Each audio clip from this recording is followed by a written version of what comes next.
Saúde a nós, irmãos, com a paz do Senhor, amém? Amém. Estamos felizes com Jesus? Amém. Vamos lá. Abram suas Bíblias no livro de Romanos, no capítulo 6, no versículo 23.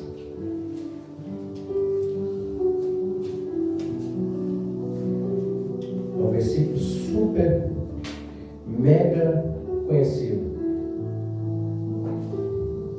Romanos 6, 23. Todos encontraram? Diga amém? Amém. A palavra de Deus diz: porque o salário do pecado é a morte, mas o dom gratuito de Deus é a vida eterna, por Cristo Jesus, nosso Senhor.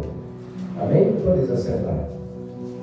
Maravilhoso Deus, soberano e grandioso Pai, te agradecemos, ó Pai, pela oportunidade, pelo privilégio de poder estar em Tua presença e continuarmos, ó Deus, recebendo do Teu amor, da Tua misericórdia e do Teu cuidado. Continua, Senhor, nos enchendo, ó Pai, com a Tua paz, com a Tua segurança, com a saúde que vem de Ti, com a prosperidade, com a abundância do Teu amor e do Teu cuidado conosco, em nome de Jesus. Faz, ó Pai, que essas palavras hoje faladas aqui, ó Deus, sejam diretas do Seu trono e que venham, ó Deus, a impactar os nossos corações, as nossas mentes, a tal ponto, ó Pai, de nossas vidas nunca mais serem as mesmas, ó Deus. Em nome de Jesus. Amém. Aleluia. Bom, é um tema muitíssimo forte e importante, principalmente para as novas gerações, que infelizmente, às vezes eu olho as novas gerações na igreja, crianças e adolescentes, e às vezes eu vejo nos olhos deles que eles nos olham e ficam assim: esse povo parece que é doido. Por que será que eles vêm para a igreja toda semana? Eu não entendo para que a gente faz isso. Você vê nos olhos da criança e dos adolescentes isso, como se não tivesse porquê ou para quê essa sequência de semanas e semanas sempre vir na igreja e fazer o que a gente faz aqui e volta para casa como se isso fosse importante, como se não tivesse porquê. Na cabeça das crianças e dos adolescentes, normalmente eles ficam procurando o porquê dessa coisa ritual, esse negócio de toda semana, uma vez, duas vezes, três vezes, quantas vezes tiver, vai. Não sei por que ele não vai só uma vez só e pronto, é a mesma coisa sempre. Que diferença faz? Vi uma, vê cinco, vê duas. É como se não tivesse sentido. E eu digo isso porque eu já tive adolescentes me perguntando: qual o sentido disso? Vocês vão para a igreja, aí na semana vai de novo, e praticamente se fala as mesmas coisas, canta as mesmas músicas. Mas para que isso? Simples. Por causa desse versículo. Porque o salário do pecado é a morte, mas o dom gratuito de Deus é a vida eterna, por Cristo Jesus, nosso Senhor. Esse versículo explica porque nós voltamos aqui toda semana. E se você realmente tivesse discernimento de como somos pecadores, a gente não vinha toda semana, a gente vinha todo dia. Mais ainda, se você realmente se aprofundasse em oração e sentisse como nós somos mesmo, acho que a gente fazia uma tenda aqui dentro, nem saía. Nós somos imundos, nós somos sujos, pecadores. A única coisa que nós merecemos por merecimento é sermos fulminados. Nós só não somos fulminados e mortos pela misericórdia de Deus. Fora isso. E aí ele diz: mas o dom gratuito de Deus é a vida eterna. Está bem claro, é dom gratuito, não é por merecimento. Nunca vamos merecer o que Ele fez por nós. E a música que temos hoje, para comentar na sequência do estudo, de como fazermos uma adoração intencional, que é o nome da série. Adoração intencional. O que é uma adoração intencional? É você adorar intencionalmente, de propósito. Você está cantando músicas, pensando bem no que está cantando, prestando atenção às palavras que são faladas, do porquê elas são faladas, do para que elas são faladas, se elas têm ou não fundamentação bíblica. Isso é adoração intencional. Assim você não erra, você não cai nas mãos e nas ciladas do diabo, que colocam várias coisas por aí, dizendo serem louvores, e quando você vai olhar, nem existe na Bíblia aquelas histórias. Hoje trazemos uma música que o próprio nome da música já resolve tudo. Aleluia. É uma música do Fernandinho, todo mundo conhece.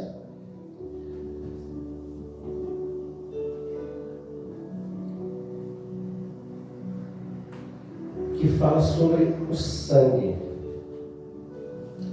de Jesus.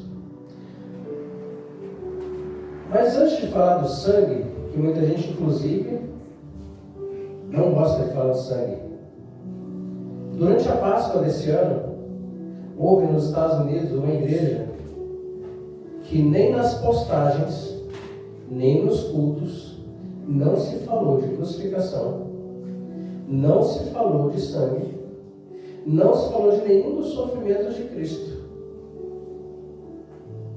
Simplesmente pelo fato de que isso é tão pesado, né, gente? Incomoda algumas pessoas. Traz um mal-estar falar de sangue. Falar de gente sendo chicoteada. Pessoa sendo apregada numa cruz, pendurada, passando horas ali pendurada ao sol. Isso incomoda. Então assim, é tão chato. Por que a gente vai falar de uma coisa que incomoda? Dá nojinho. Vamos falar de coisas alegres, né? É tão mais interessante. Sério, não estou fazendo piada. Teve uma igreja dos Estados Unidos que, por esse motivo, não falou do sofrimento, da crucificação, do sangue de Jesus, do quanto ele derramou o seu sangue literalmente no madeiro por nós, porque isso dava nojinho às pessoas que iam assistir. Desculpem, mas quem me conhece já sabe. A palavra para isso é uma só. Vocês são ridículos. Vai aprender a ser crente. Vai abraçar coelhinho, então. Não é em Cristo que vocês creem. Se você vai para uma igreja dessa e concorda com isso, você também não é crente. E só existe um fato de nós sermos redimidos. O sangue de Cristo foi derramado. Este é o motivo de nós sermos redimidos. Nossos pecados foram pagos. E não foi pago com dinheiro, nem moeda, nem ouro. Teve que ser sangue. Ah, não podia ser um sangue assim, que também tem essa hoje, né? Um sangue artificial, gente, né? É tão mais politicamente correto. Não foi sangue artificial, foi sangue de um homem que foi derramado. Que inclusive até depois de morto, ainda enfiaram uma lança para ter certeza que estava morto. E saiu mais sangue. Com água, mas tinha mais sangue saindo. Foi sangue para todo lado. Foi sangue escorrendo no chão quando ele estava sendo chicoteado. Foi sangue escorrendo na cruz com ele pregado. Foi sangue escorrendo na lança e jorrando na cara do soldado quando ele foi furado. Sangue. Sim, vou repetir essa palavra bastante hoje. Sangue. Quem tiver nojinho, vai aprender a ser crente. Sangue. Não foi outra coisa. Podia ter sido qualquer outra coisa, qualquer outro líquido, mas não podia. Para a função que tinha que ser. Porque não há remissão sem sangue. Não há perdão do pecado sem sangue.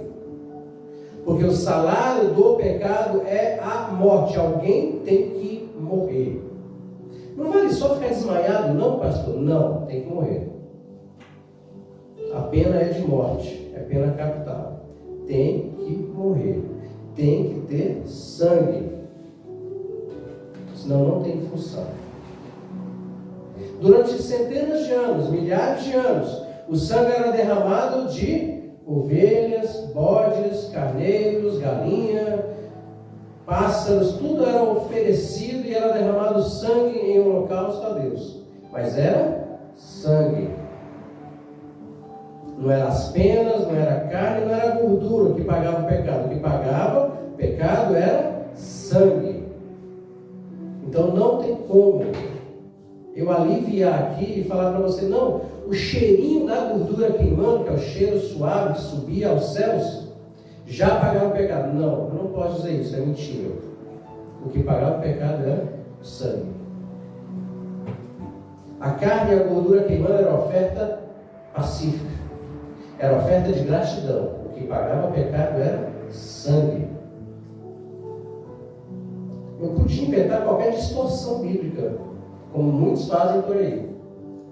Mas tudo podeis, mas nem tudo me convém. E não me convém fazer isso, porque isso é errado. É fácil fazer isso. Você pega uma parte da Bíblia, lê só de onde você quer, distorce, mistura com outro versículo, junta as palavras, quando você vê, você criou um versículo novo, que está lá em Acrescentares, capítulo 10. Vocês conhecem esse livro? Não? Pois é. Normalmente essas invenções que eles fazem aí, está tudo lá em Acrescentares, Heresias, capítulo 11. Aí você procura lá, deve estar. Na minha Bíblia não tem esses livros, mas eles devem ter nos livros deles.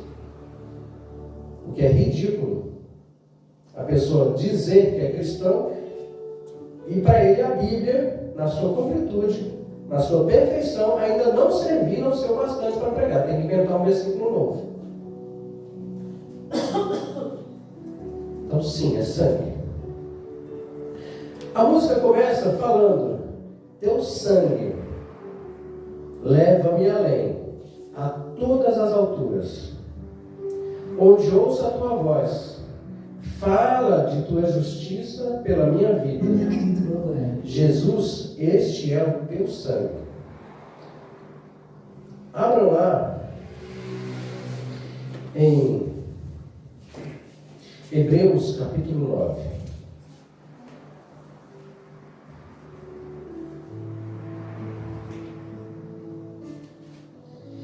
Aleluia.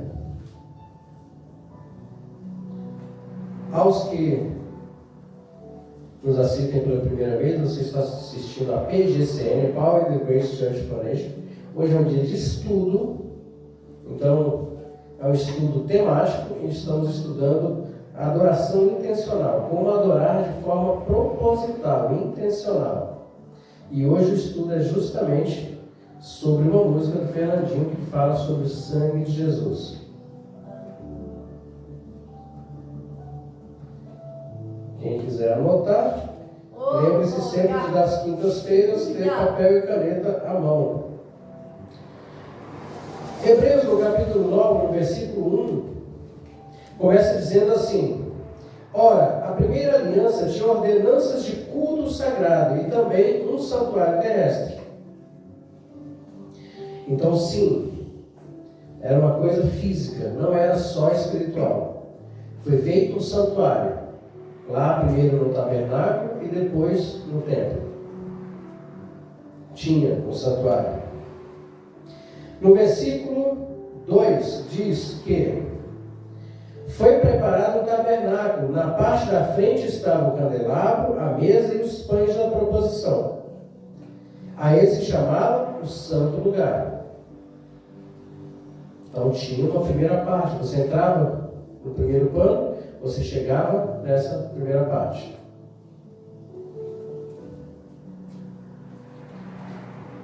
E aí, você chegava no lugar santo. Só que, depois do segundo véu, estava o tabernáculo que se chamava o Santo dos Santos. Então você tinha uma porta para entrar na primeira parte, no pátio. Tinha uma porta para entrar na segunda parte, que era o santo. E depois tinha outra para você chegar no Santo dos Santos. A própria Bíblia explica sobre isso e diz que, quando Jesus disse, eu sou o caminho, a verdade e a vida, eram os 3 nomes dessas portas, dessas passagens. Para você entrar no pátio, você estava passando pela porta chamada caminho. Quando você passava pela segunda, você estava passando pela verdade. E quando você entrava no Santo dos Santos, você tinha acabado de passar pela porta chamada vida. Eu sou o caminho, a verdade e a vida. E ninguém vem ao Pai, senão por mim. Era necessário, para chegar no Santo dos Santos, passar pelas 3 portas. Caminho, verdade, vida. Isso eu não estou inventando para ficar bonito. É a explicação da tradição judaica. Então, quando você chega no capítulo 4, que tinha o altar de ouro, de incenso, a arca da aliança, toda coberta de ouro, na qual estava um vaso de ouro que continha o maná, a vara de Arão que tinha brotado e as tábuas da aliança. Sobre a arca estavam os querubins da glória, que com a sua sombra cobriam o propiciatório. Dessas coisas não falaremos agora pormenorizadamente. No versículo 7 diz que, no segundo, entre o versículo 6 e 7 diz assim: ora, estando essas coisas assim preparadas, continuamente entram no primeiro tabernáculo os sacerdotes para realizar o serviço. Versículo 6. Então, até a primeira parte chamada de santo, os sacerdotes podiam entrar várias vezes por ano, o ano todo, todos os dias. No segundo, porém, o Santo dos Santos, só o sumo sacerdote, uma vez por ano. Não sem sangue. Não sem sangue. Mesmo ele sendo o sumo sacerdote, mesmo ele sendo a pessoa mais importante de toda a sociedade da época, ele só podia entrar uma vez ao ano. E não desobedecia. E mesmo com toda a pompa, com aquele peitoral de ouro, cheio de joias encravadas, 12 pedras preciosas, mesmo com toda a autoridade, ele só podia entrar uma vez por ano. Mesmo que milhares e milhares de pessoas, toda a sociedade judaica, o respeitava de forma que, se ele falasse, a terra parava para essas pessoas. Ele tinha que se submeter, ter a humildade de saber: Deus só deixa eu entrar daquela porta em diante uma vez ao ano. E quem sou eu para desrespeitar? E ainda tinha um detalhezinho bem básico: não sem sangue. Para ele entrar lá, ele tinha que levar sangue. Mesmo que ele ainda assim obedecesse uma vez por ano, ele não podia cair na besteira de achar: vou entrar do jeito que eu quiser, levo o que eu quiser, faço do jeito que eu quiser. Não. Você só vai entrar uma vez por ano. E mesmo assim você vai ter que trazer sangue. Eu não quero outra coisa. Eu quero sangue. Porque o salário do pecado é a morte.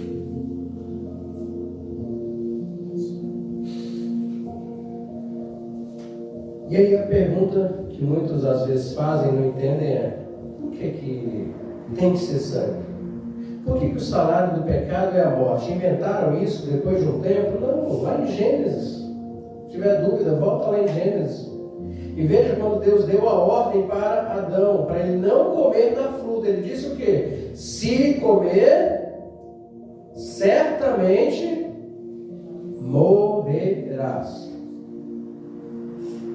Ali ele já disse que o salário do pecado é a morte. Se comer, você se pecar, se desobedecer, você vai morrer.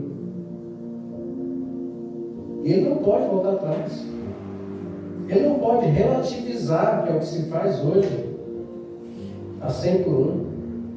Ele disse que se pecasse, teria que morrer, pronto. Virou norma, virou lei, porque a palavra na boca de Deus não volta atrás. Do mesmo jeito que as promessas dele também não voltam atrás. Só que as pessoas gostam muito de saber que as promessas não voltam atrás. Mas na hora que alguém diz que o salário do pecado é a morte, nossa, que Deus mal. Por que não muda de ideia? Que coisa mais retrógrada. Por que não, né? Passou tanto tempo. A pessoa ainda está com a mesma opinião. Não dá nem para relaxar um pouco. Quantas promessas não quer, né? Mudar. Mas na hora que fala que o salário do pecado é morte, não, meu Deus, né? 6.000 anos depois ainda está na mesma. Sim, a palavra dele não volta atrás. Nem quanto às promessas, nem quanto às maldições. Continua a mesma coisa. Fato esse que me dá a garantia de que eu posso confiar em tudo que ele fala. Se fosse um Deus que voltasse atrás, que mudasse de ideia, que a cada hora fosse diferente, em que você segura? Você não teria segurança nenhuma. Você não teria onde se basear, onde se agarrar, porque você não sabe se amanhã estaria flutuando ou afundando. Isso nos dá a garantia, porque ele não muda. Ele é imutável, inerrável, infalível. Isso me dá a garantia de poder agarrar em Deus e falar, estou junto, porque as promessas dele não voltam atrás, assim como também as condições dele não voltam atrás. Então, se ele diz que se comer vai morrer, então ficou. O salário do pecado é a morte. A partir dali, de tempos em tempos, quando ele instituiu o sacerdócio, foi instituído que para pagar os pecados teria que derramar sangue. E claro que, como não tinha um homem perfeito que pudesse pagar pelos pecados, porque todos pecaram e carecem da glória de Deus, era derramado sangue de ovelhas e carneiros. Só que por eles serem animais e não pessoas, não servia de forma definitiva, era temporário. Mas por que não servia de forma definitiva? Porque eram animais, não eram pessoas. Mas quem tem isso, pastor? Tem. Quem pecou não foi uma pessoa? Como é que um animal vai morrer no lugar? Tinha que ser proporcional. A única forma de ser proporcional e ser definitiva é se alguém, homem, mas ele tinha que ser um homem perfeito, sem pecado, morresse. Aí seria definitivo. Mas até que Jesus viesse à Terra, não houve nenhum homem perfeito, para que a morte dele trouxesse redenção definitiva para o pecado. E um homem provocou. Então, todos os anos morriam ovelhas, carneiros, mas isso só te dava um perdão temporário. Todos os anos tinha que renovar. E por milhares de anos, os animaizinhos eram derramados sangue. E o que é essa dívida? Era uma dívida impagável. Para quem não entende sobre pecado e redenção, tenta imaginar de outra forma. Tenta imaginar dinheiro, que eu acho que fica mais fácil de entender hoje na nossa sociedade. Imagina que você fez algo de errado e que a multa para isso é 1 bilhão. 1 bilhão de euros. Me responde, quem, em pessoa normal, existem multibilionários, mas na nossa sociedade normal, o povo, quem do povo tem capacidade de pagar essa multa? Você conhece alguém do povo normal, comum? E quando na vida ele teria chance de poder pagar isso? Eu não conheço ninguém. Eu não teria. 1 bilhão de euros. Ou você paga isso ou você vai morrer. A pena é de morte. Eu com certeza tenho certeza absoluta que 99% das pessoas do mundo iriam ser decapitadas. Ia perder.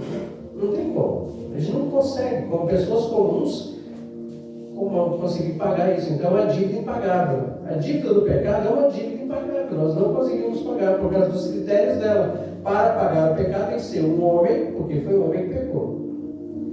Mas tem que ser um homem sem pecado nenhum. Procura uma pessoa em que não haja pecado. Também não conheço e com certeza não vou conhecer. Além do próprio Jesus. Porque todos pecaram. A palavra de Deus é muito clara. Todos. Não colocou, porém, tal pessoa. Aí tem gente que vem com aquela, mas Enoque, Deus não levou para o céu? Elias não levou para o céu? Então deve ter aí. Não, eles pecaram também. Deus levou porque é misericordioso e achou graça neles. Não porque eles não pecaram. Não está escrito em lugar nenhum na Bíblia que Enoque não tenha pecado ou que Elias também não tenha pecado. E por isso foram para o céu. Não existe isso na Bíblia. Pecaram também. Então, sem chance. Não tem como. E aí nós temos que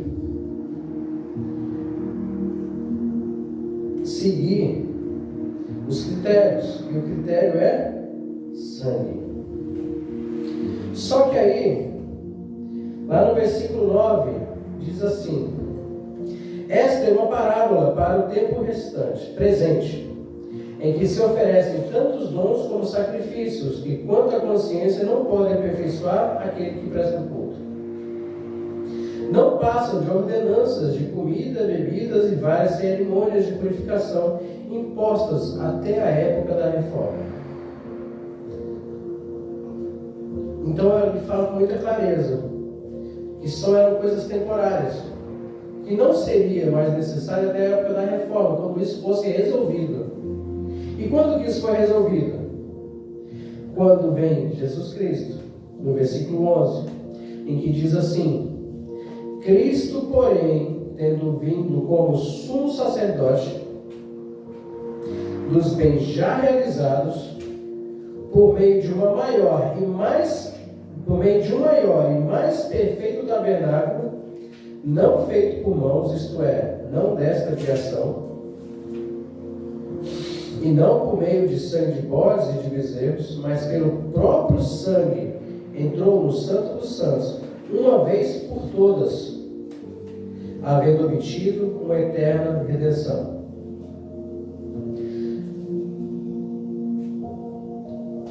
Cristo, porém, tendo vindo como sumo sacerdote dos bens já realizados, por meio de uma maior e mais perfeito tabernáculo, não feito por mãos, isto é, não desta criação.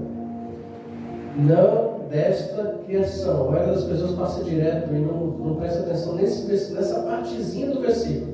Não é nem o versículo todo. Não desta criação. Jesus Cristo era filho de Maria. E o Pai? Espírito Santo. Quem pecou lá no Éden? Quem foi que pecou primeiro lá no Éden? A mulher. Não. Foi o homem. Gente, essa é uma das dúvidas que mais atrapalha. A mulher não pecou primeiro, porque a ordem era de Adão, não era da mulher. Se ela tivesse comido e não tivesse Adão comido, não teria tido esse problema todo, mas a ordem era para ele, não era para ela. Você pode voltar lá em Gênesis, na hora que ela comeu, mudou alguma coisa? Ela sentiu pelo menos cosquinha? Não mudou nada. Não abriu os olhos, não estremeceu nada, não aconteceu nada. Porém, no momento que ele comeu, aí deu errado, aí deu problema. Porque a ordem era dele. Ele era o sumo sacerdote, ele era a autoridade, a ele foi dada a autoridade para dar nome aos bichos, a ele foi dada a autoridade de cuidar do jardim, a ele foi dada a autoridade de cuidar inclusive da mulher. E onde é que ele estava? Que deixou a mulher dele ficar beberando, ficar em volta da árvore que não era para comer. Tinha um jardim inteiro, tinha um monte de comida, tinha um monte de árvores. Onde que ele estava nessa hora? Ele não estava cuidando da mulher dele? Estava ocupado fazendo o quê? Que não tinha nada para fazer. Até ali naquele momento, o homem não precisava trabalhar. O trabalho já veio como castigo, depois do pecado. Onde que ele estava? Fazendo o quê? O pecado só é passado de pai paterno, homem, deixar bem claro isso, para os filhos. O pecado original, lá do Éden, não é repassado às próximas gerações por meio da mulher, é passado por meio dos genes do homem. Por isso que, por Jesus ter nascido de Maria, Maria era uma mulher. Porque também já me perguntaram isso, mas como que Jesus não tinha um pecado original? Ele nasceu de uma pessoa, ele nasceu de Maria. Sim, mas o pecado original passa de pai para filho, não de mãe para filho. E o pai de Jesus é o Espírito Santo, que não havia pecado. Então ele nasceu sim, sem pecado. E viveu e continuou sem pecado. Por isso que aqui nesse versículo diz, isto é, não desta criação. Jesus não era da criação de Adão, ele não era da linhagem adâmica. Ele nasceu de Maria, mas ele não nasceu de Adão. Ele não recebeu o gênese masculino que vinha vindo há milhares de anos, descendo em geração que chegaria nele se tivesse filho realmente de José. E ele seria também pecador, porque ele receberia o pecado original do Éden. Ele não recebeu. Então Jesus não tinha pecado. Por isso que ele era o Cordeiro perfeito de Deus. Por isso que sim, ele era o Cordeiro pronto para realmente agora derramar o sangue definitivamente. E ele veio para isso, sabendo disso, com foco nisso. Ele decidiu, ele se doou, ele se entregou, ele se despojou. A Bíblia é muito clara que ele se despojou da sua glória, vindo à terra para viver as nossas dores. Isso é muito claro. Aleluia.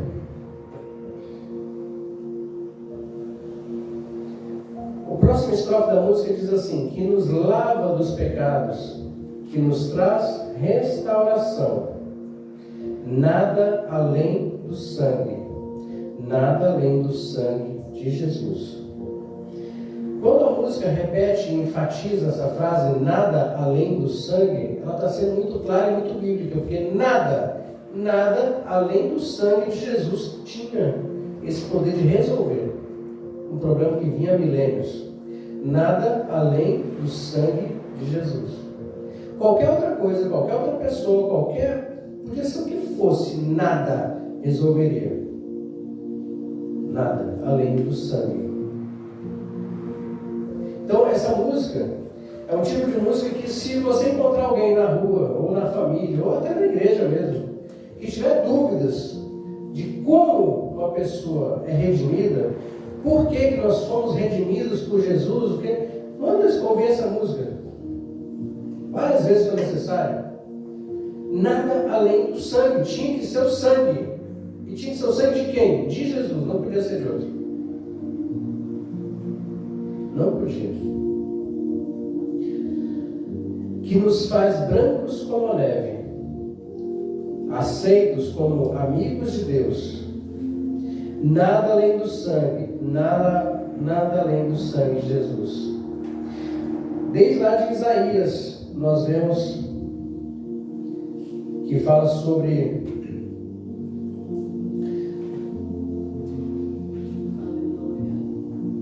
sermos lavados, limpos, mais alvos que a neve.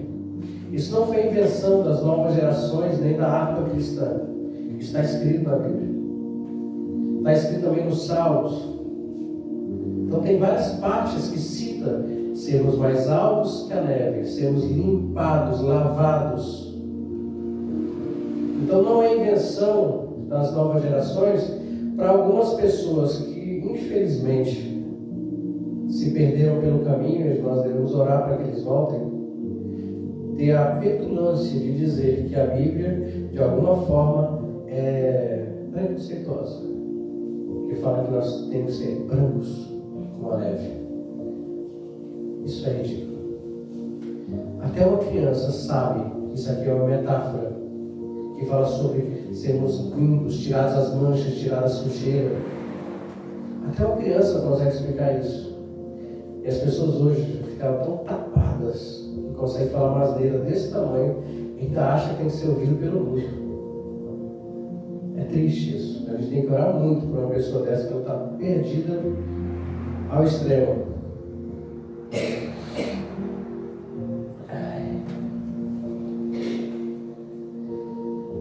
No versículo 15 diz assim: e por isso ele é mediador de uma nova aliança, para que, intervindo a morte, para a remissão dos pecados, que havia sobre a primeira aliança. Por que havia pecados sobre a primeira aliança? Porque a primeira aliança era uma aliança de leis, uma aliança de mandamentos, aliança mosaica, onde tinha os 10 mandamentos. Então nós vivíamos na lei, e sob a lei havia mandamentos. Mandamentos, então, era declarado e descaradamente dizendo: vocês são pecadores, nós somos pecadores, não tem como fugir disso. Não, mas eu só peco em um. Mas a palavra de Deus é muito clara: mesmo que você peque em um, por pecar em um, você é culpado por todos. O único jeito de não ser culpado é você não pecar em nenhum. E não houve na terra um ser humano que não pecasse, pelo menos em um. Então todos somos pecadores. Acabou a história. Só que na nova aliança está dizendo que ele é mediador de uma nova aliança.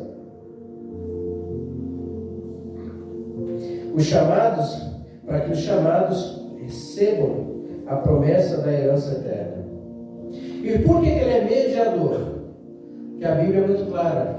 Aqui fala sobre ele ser mediador. Segundo Timóteo 2,5 também diz assim: e há um só Deus e um só mediador entre Deus e os homens, Jesus Cristo, homem. Amém. Aleluia. Ou seja, se você tiver alguma dúvida, você que nos assiste, tiver alguma dúvida, se ainda pode, talvez, existir qualquer outra pessoa que seja mediador entre Deus e você, para a qual você tem que pedir, você tem que orar, você vai rezar, lembre-se, isso é mentira do diabo. Não existe outro mediador ou mediadora. Há um só Deus e um só mediador. E a Bíblia ainda cita o nome para não deixar dúvida de quem seja: Jesus Cristo. Então acabou dúvida. Se você achou um dia que existia algum outro mediador ou mediadora, por favor, tira essa enganação da sua mente. E antes que você, do outro lado também, que está nos assistindo, talvez pergunte: então para que servem aquelas pessoas que já falaram para mim que mediavam? Vou te explicar bem rápido porque não é o tema. São exemplos de vida. Estude sim a vida deles. Tente ser pelo menos parecido com eles. Quem dera se nós homens pudéssemos ser pelo menos 20% do que Pedro foi, do que Paulo foi, do que João foi, do que Mateus foi, do que qualquer um dos apóstolos, qualquer um dos seguidores de Cristo ali, que morreram em nome da palavra de Deus. Seríamos com certeza homens mais honrados. Quem dera se qualquer mulher na terra fosse 20% do que Maria conseguiu ser. Em honra, em respeito à família, em cuidado com os filhos. Sim, filhos, no plural, ela teve vários. Está escrito aqui, não posso fazer nada. Em obedecer o marido, em seguir o marido, em servir a Jesus até o último minuto. Ela sim, ela estava lá no pé da cruz. Ela não tinha medo, ela era destemida, ela era forte. Sim, ela é um exemplo de vida a ser seguido. Mas ela não é mediadora, nem ela nem ninguém. Mediador há um só, Jesus Cristo. Acabou. Isso é assunto encerrado. O resto é exemplo de vida, que sim, tem que ser seguido. Escolhe um que você gosta, que você ama, não adora, mas segue como exemplo de vida. Tenta pelo menos fazer isso.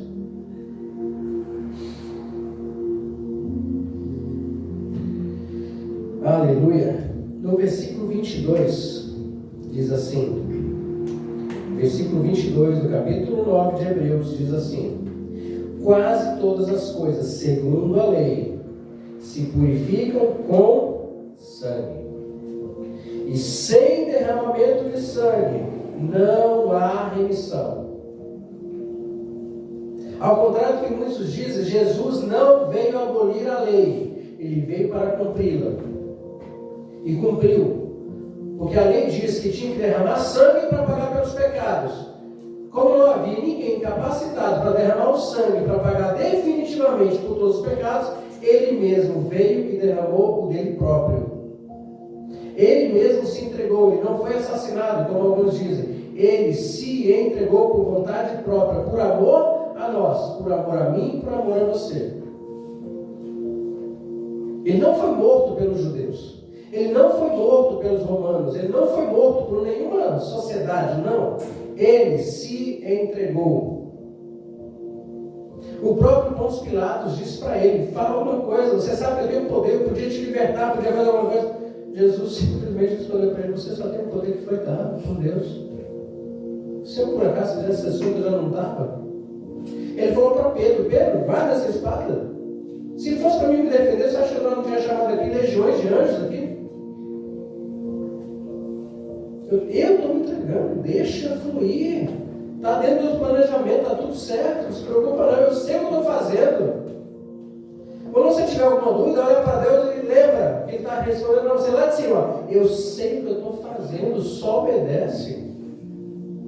Só deixa fluir na sua vida. Eu sei o que estou fazendo, eu nunca errei, vou errar agora. Não errei para criar os universos todos. Não errei para criar todos os planetas, estrelas, tudo com tanta perfeição. Eu vou errar no seu probleminha que é desse tamanho. Você está preocupado com o quê? Chega a ser engraçado. Deus deve dar risada lá em cima. Você vê o poder de Deus para fazer toda essa magnitude do tudo que veio do nada. Numa palavra, haja luz. E você é preocupado com o probleminha que é uma poeira. Talvez até menos para ele. Chega a ser engraçado. Quando você realmente faz essa comparação, fecha os olhos e faz a comparação de que Deus você está falando, chega a ser engraçado. Eu sei que não é engraçado os nossos problemas. Não estou dizendo isso. Mas diante de Deus, do Deus que nós temos, sim, para Ele é um nada. Porque para Ele não é impossível. Para Ele não há dificuldade. Para Ele não existe não pode. Basta Ele decidir. Um pensamento, uma palavra. Fala igual aquele soldado falou para Jesus. Uma palavra tua. Eu sei que basta você dar uma ordem. Lá vai ser resolvido. Fala para Deus desse jeito, se você tiver dúvida. Mas fala com fé. Que até o romano tinha mais fé do que os povos de Israel naquela época.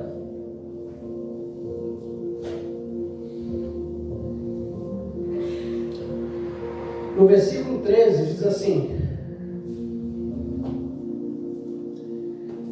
se a aspersão do sangue de bodes e de touros e das cinzas de uma novilha santifica os contaminados, quanto à purificação da carne, quanto mais o sangue de Cristo, que pelo Espírito Eterno se ofereceu a si mesmo, imaculado a Deus, purificará a nossa consciência das obras mortas, para servirmos a Deus vivo. Se eles conseguiam acreditar que o sangue de bode e de ovelha, quando jogava neles, aspergia aquelas gotinhas que caíam na roupa, eles iam com a roupa limpinha, branca, para aspergir, tinha que cair pelo menos umas gotinhas na roupa, que eles guardavam o resto da vida. Eles guardavam o resto da vida, aquela roupa nem lavava. Porque tinha as gotinhas de sangue que representavam que foram perdoados por Deus. Se o sangue do bode e da ovelha perdoava, quanto mais o sangue de Cristo. E o sangue de Cristo foi derramado sobre nós, para que fosse lavado todos os pecados. E no que isso muda alguma coisa? Muda tudo. Muda tudo, porque a humanidade durante 4.000 anos viveu sob a ameaça do inimigo, dizendo: vocês são pecadores. Por vocês serem pecadores, vocês estão na minha mão. Se vocês não buscarem ser perdoados todos os anos, eu pegar vocês no momento errado, no mês do ano, eu levo vocês comigo. 4.000 anos sob a ameaça de morte, a ameaça de inferno, a ameaça de tormento eterno. E ele podia fazer isso? Sim, porque isso era lei. Era legal, ele não estava fazendo nada de errado, ele estava fazendo o trabalho dele. E ele trabalha o tempo todo, ele não descansa, ele não tira férias. Nem acorda tarde não, viu? Nem dorme. E esse é o trabalho dele. Você errou, eu tenho direito legal de te pegar pelo colarinho e falar, vem cá comigo, agora você é meu. Esse é o trabalho dele, e ainda é. Que ainda hoje tem pessoas lá fora, que ainda são criaturas de Deus, não são filhos de Deus ainda, que vivem sob o domínio da lei, porque quem não está sob o domínio da graça, está sob o domínio da lei. Quem está sob o domínio da lei, está sob o domínio do pecado. Sob o domínio do pecado você está julgado e condenado. E a condenação é, o salário do pecado é a morte. O diabo pode sim, e tem autoridade legal, legítima de falar, vem comigo que você vai para a eternidade comigo. Ele não está fazendo nada de errado. É por isso que é tão sério o assunto. Por isso que não pode brincar. Se você tem um parente que ainda não é filho de Deus, você está deixando ele dentro desse patamar, fora da graça, diante dessa ameaça toda, e a pessoa nunca vai ser feliz. Então, quando nós viemos aqui, todas as semanas, como eu falei no início do culto, louvar e agradecer e buscar a Deus, é por isso. Em agradecimento eterno, e eu quero passar, e quem conhece a Deus também quer passar a eternidade continuando agradecendo. Porque não há amor maior, não há nada melhor nem maior que possa ser feito sobre mim e sobre você. E no versículo 14, que fala sobre como o sangue de Cristo nos purifica, você tem que se firmar nisso. Então, em casa, lição de casa é essa: leia o capítulo 9 todo, com bastante cuidado, leia e releia várias vezes, porque é muito importante você entender a seriedade do que Cristo fez naquele dia na cruz.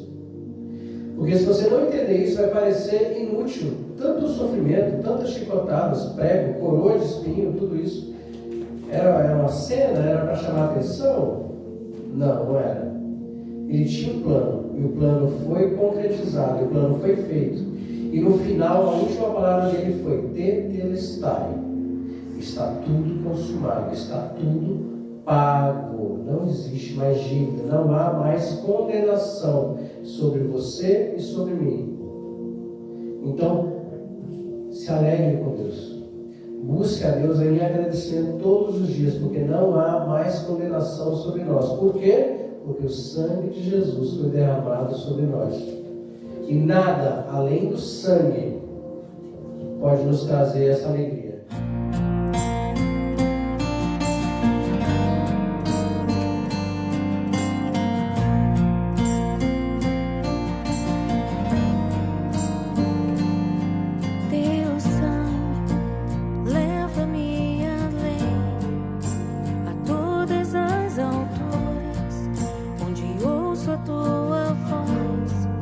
Fala de tua justiça pela minha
mais castigados em Jesus. Foi ali pela fé que os meus olhos abrem e agora me alegro sua cruz. Foi na cruz, onde um dia eu vi meus pecados castigados em Jesus. Foi ali pela fé que os meus olhos abri e agora me alegro em sua luz. O mais que a neve,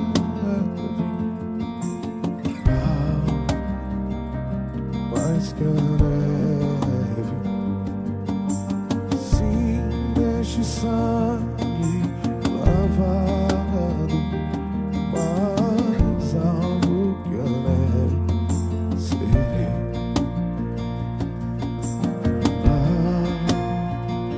Mais que a neve, mais que a neve, se deixe sangue lavado, mais alto que a neve serei. Eu serei, eu serei.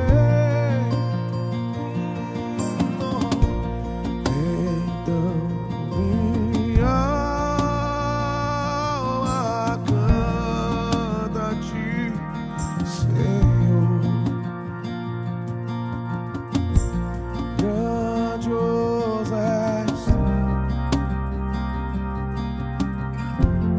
grandioso és tu. Então minha alma canta a ti, Senhor. Grandioso és tu, grandioso és tu.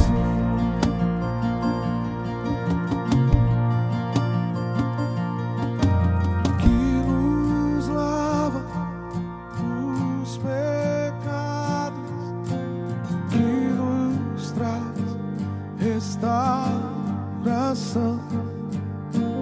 Nada além do sangue, nada além do sangue de Jesus, Jesus, um nome que nos faz brancos, aceitos como amigos de Deus. Nada além do sangue, nada além do sangue de Jesus.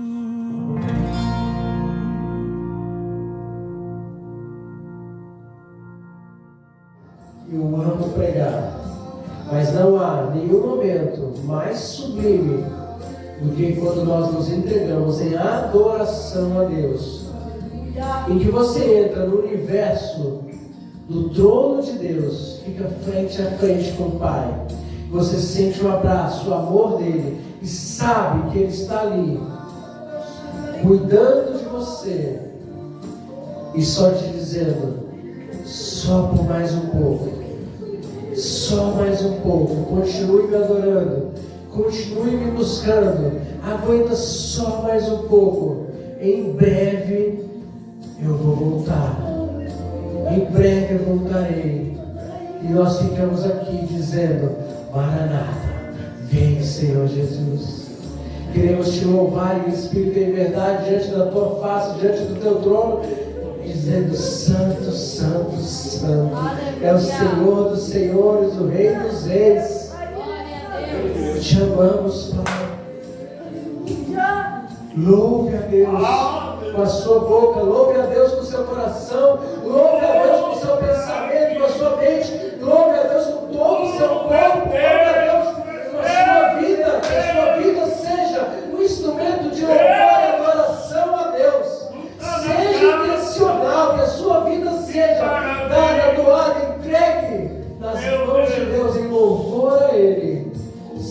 intencional, seja um adorador intencional, faça uma adoração intencional, proposital. Glória.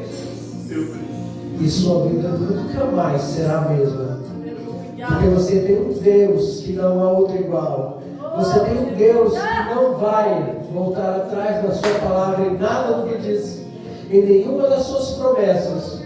E Ele diz que te ama até o fim dos tempos. Ele diz que não desiste de você até o fim dos tempos. Ele não vai deixar de te buscar até o fim dos tempos, até o último segundo da sua vida. Venha para Deus, o adore, o busque, seja intencional. Abra suas mãos em nome de Jesus.